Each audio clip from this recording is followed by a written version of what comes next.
Hey guys, thank you for clicking on this video. My name is Dyandra and I'm here to tell you about the IPA chart and how to use it. Firstly, what is IPA chart? Or to make it simple, consonant chart.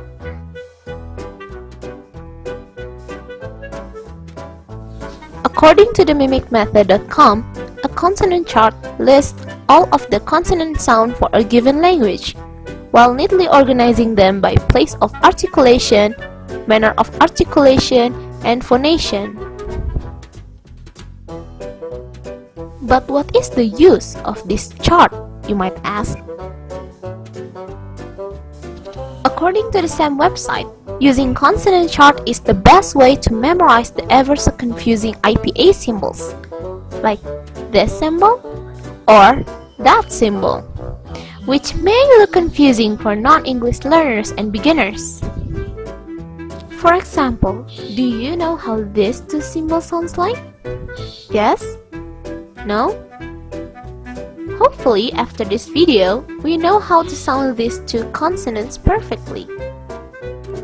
Now let's see what the consonant chart looks like. As we can see from the picture, there are several IPA symbols that we're already familiar with, like the symbols that we saw on the start of the video, which are located right there and there. Those symbols are called voiced velar nasal and voiceless alveopalatal fricatives. How do we find out how to call other symbols in the chart? Well, it's simple, yet complicated at the same time.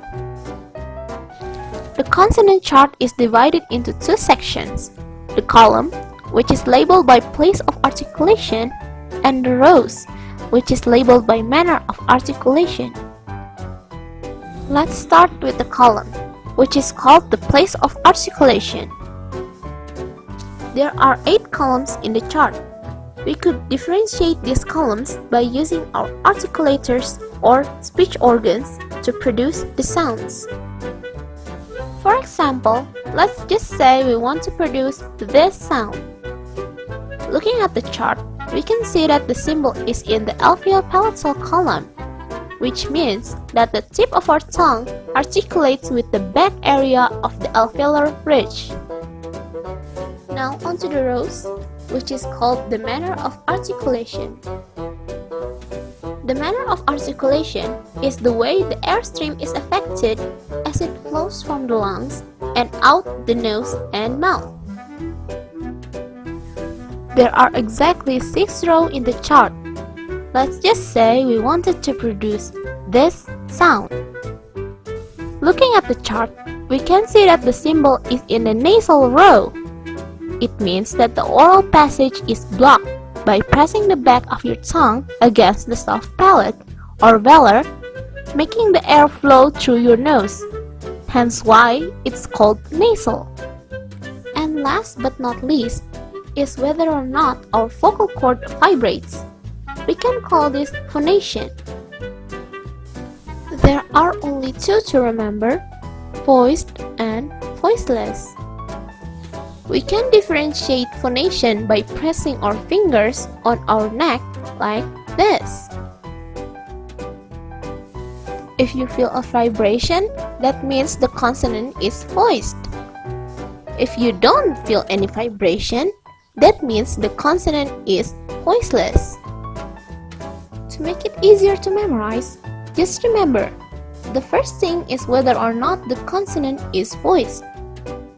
Then, what speech organ works when you articulate the consonant?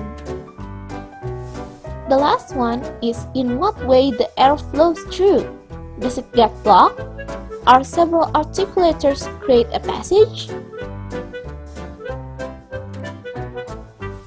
For more information about this topic, see the links in the description box below and gain yourself some knowledge.